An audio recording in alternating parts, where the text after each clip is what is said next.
Good afternoon. A Chinese national is dead while 10 Filipino and Chinese crew members are missing after a ship capsized off Occidental Mindoro.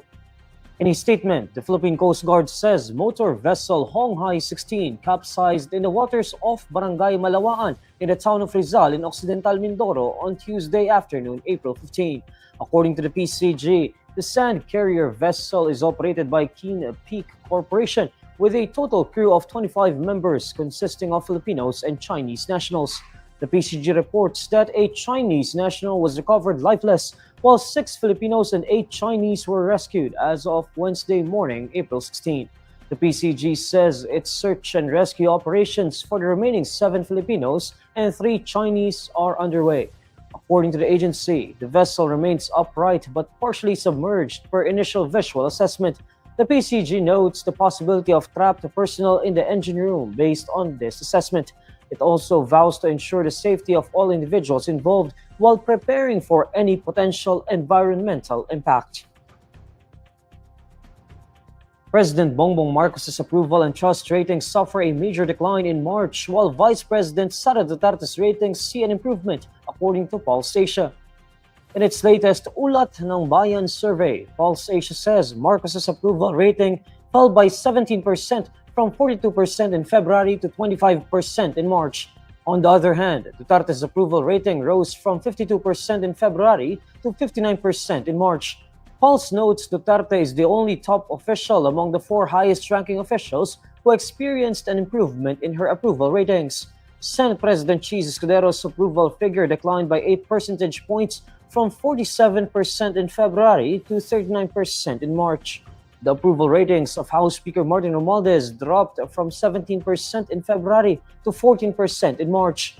The most recent survey also shows Marcos's trust rating declined significantly from 42% in February to 25% in March.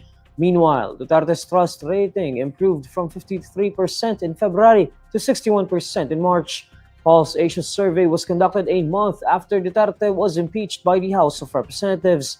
The survey period was also conducted after the Vice President's father, former President Rodrigo Duterte, was arrested upon the order of the International Criminal Court. The Commission on Elections files a petition for disqualification against Pasig City Congressional Bet attorney Ian Sia over his remarks on single mothers and his female assistant.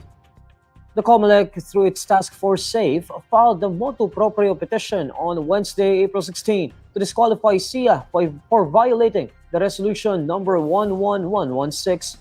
Motu proprio means Comelec can decide within their own interest without a request from any party.